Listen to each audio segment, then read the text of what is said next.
The soothing sounds of waves lapping on the shoreline greeted me each morning this past week and served as the inspiration for this episode. From Asia News Weekly, you're listening to Asia Now, a collection of stories and interviews for the Asia-Pacific region.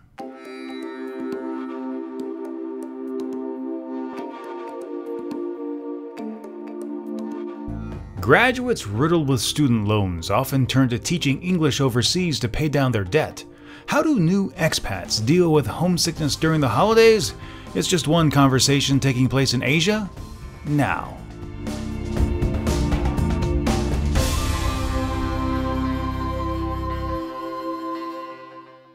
Welcome to Asia Now. I'm your host, Steve Miller, and I want to take a moment just to thank you for downloading and listening to this week's episode.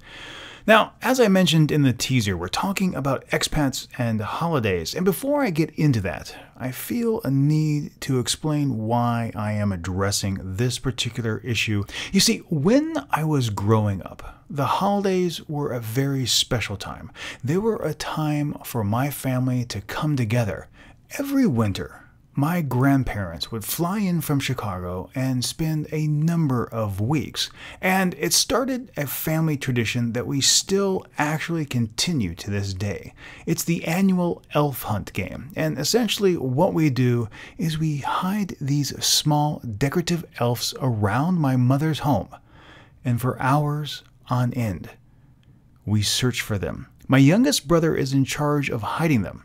And essentially the rule is that each elf must be hidden in plain view.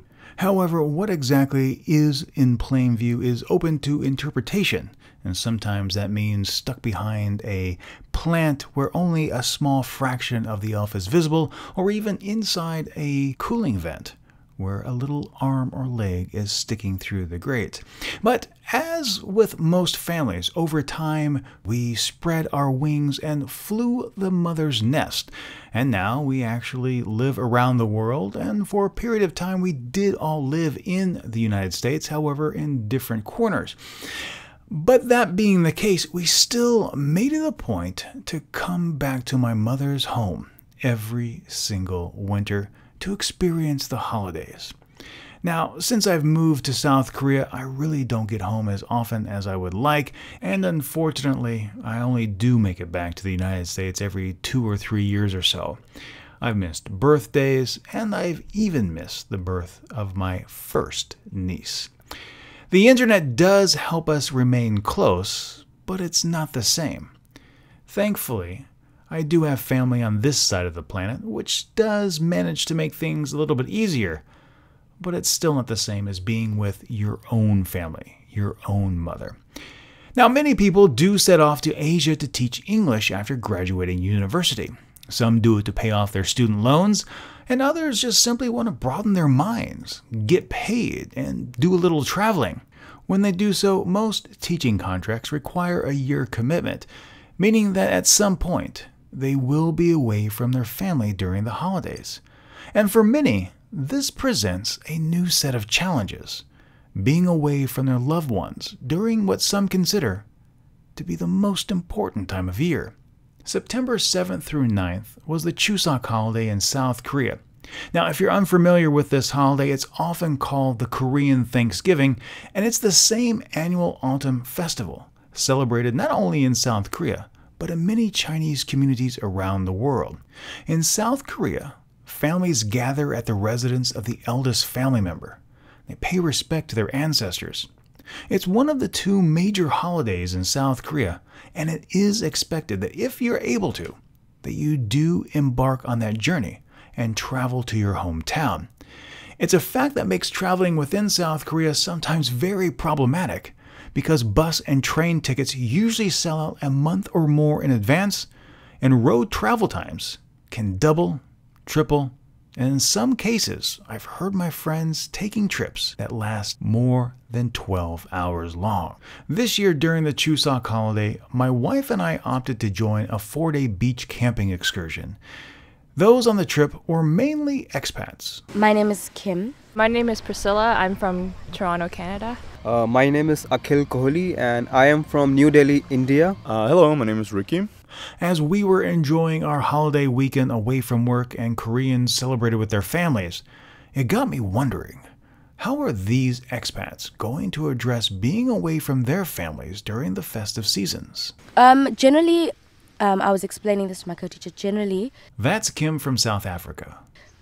Christmas time, most people take vacation. So most people will take time off over the Christmas period, and we call it the festive season.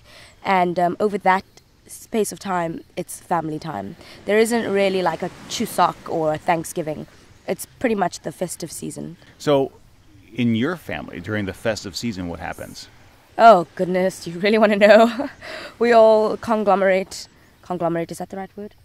Get together. Yeah, we get together at my mom's house. And then she shouts at everyone because they're not helping her in the kitchen. So we help her in the kitchen, and then she shouts at us because we're in her way. So she kicks us out of the kitchen. And all our family's there, and we, exchange gifts and fight and eat and fight and eat. Pretty much. So, were you here in Korea during the last festive season? Yes, I was. So, what was that like? Honestly, the festive season is the only time of the year that I really crave being around my family due to personal reasons. So I took my new family, my Korea family, and I hosted a huge Christmas dinner lunch, but it ended up being dinner. And I put a 2-liter bottle of rum in the trifle, which no one then ate. But we were very merry. And did that make up for being away from home? Yes, because it was like I couldn't have my actual family with me, but my nearest and dearest, it's weird how you form relationships in Korea. They're quite solid bonds. And so I had my nearest and dearest with me, and that was all that mattered at the time. So it put the plaster over the wound, so to speak. So yeah, it was good. Priscilla from Canada had this to add. What was it like being in Korea and having to miss that big family gathering? It's sad because my family's back home and I'm just here. I really miss, the food, especially the turkey, and just my mom's cooking, just gathering all my friends together and just, celebrating. So being here in Korea, how did you deal with that? I actually have a bunch of Canadian friends, so get together and go to Itaewon and go to a Canadian pub, and yeah, we celebrated there and just had a good time. I mean, it didn't really matter what we ate, just celebrating together with the Canadians. Was it a good substitute for being home, or did it not even hold a candle to being home? No, it did not even compare. But because it was the best I could do. I didn't want to be by myself on Thanksgiving Day, so yeah. Getting together with one's expat family is how many do cope with being away from their families during the holidays.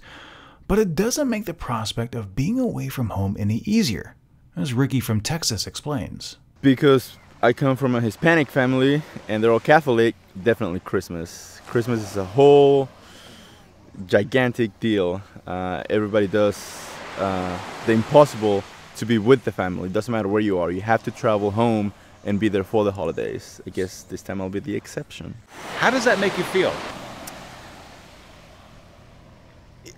I would be lying if I tell you that it makes me feel sad, because right now I'm worried that I'm gonna miss my birthday. But I know as the time approaches, I will start to become nostalgic, and I will start to feel that need of having my family, because I have never spent a holiday alone. So this definitely will be a first. However, I do tend to rely on the comfort of my friends to overcome for that void of family companionship. So, yeah, it will be sad, but hey, it's just one holiday. It is a little difficult, especially when you see all the pictures afterwards on social media, and you're like, man, I wish I could be there, or I should have been there. So it does give you this feeling of regret for not being when your family needs you, especially those big occasions. However, a few expats are offered some leeway. Akil, unlike many I interviewed for this podcast, isn't your average expat. He's an engineer. His solution, perhaps, is the best. Whatever your countries, you are from India, Africa, or US, you start missing your country gradually, and the place, the land, the people, the chaos and everything. Even the bad things. You miss even the bad things too.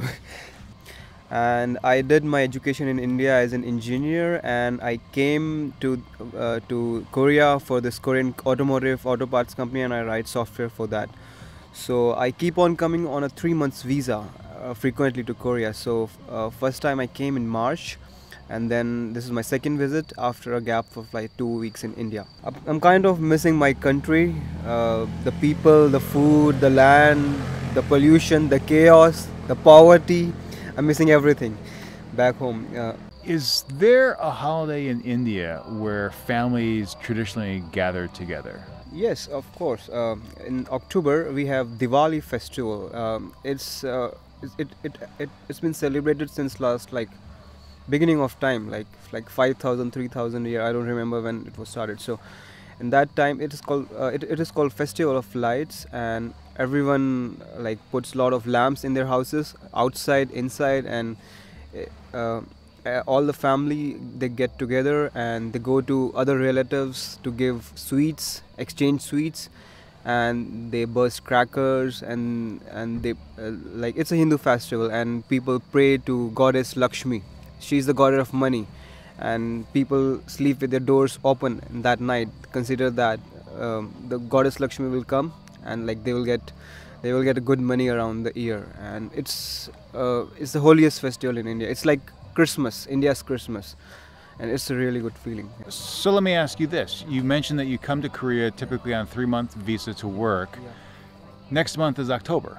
Yes. Will you be back home in time for the festival? Yes. October 11 I'm going. October 23 is Diwali, so we have a 1-week holiday at that time. How does that make you feel, knowing that you're going to be home for the holiday? Oh, it's awesome, because I'm going to meet all my relatives and it will be Diwali. The weather is so good, and you have that feeling, like you have that beautiful smell in the air, and it just feels awesome. Has there ever been an instance where you've been away on contract and you've missed that holiday? No, it's never been.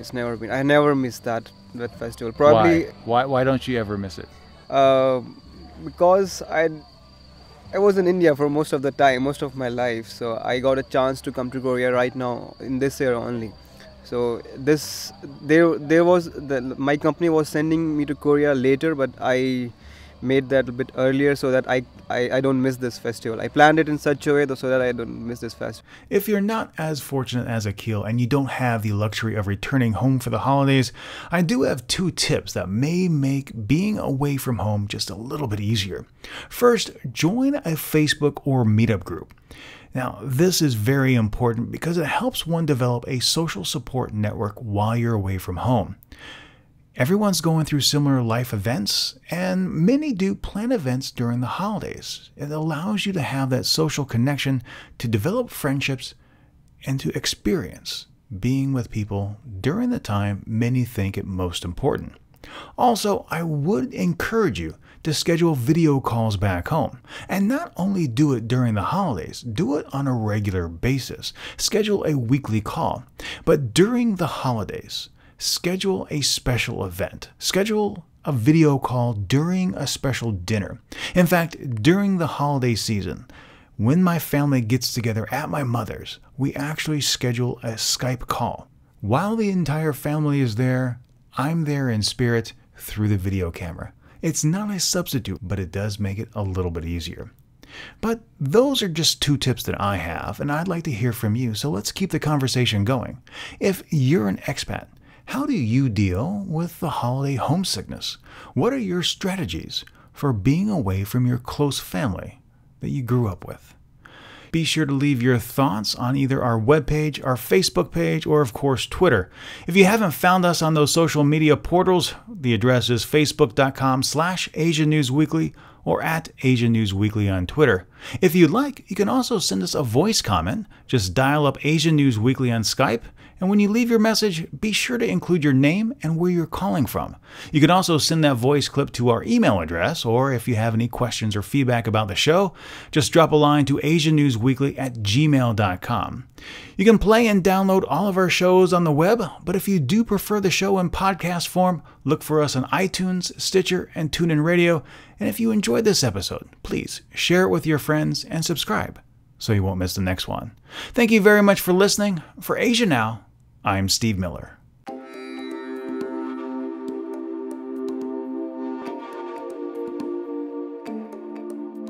Asia Now is licensed under a Creative Commons Attribution Non-Commercial No Derivatives 4.0 International License.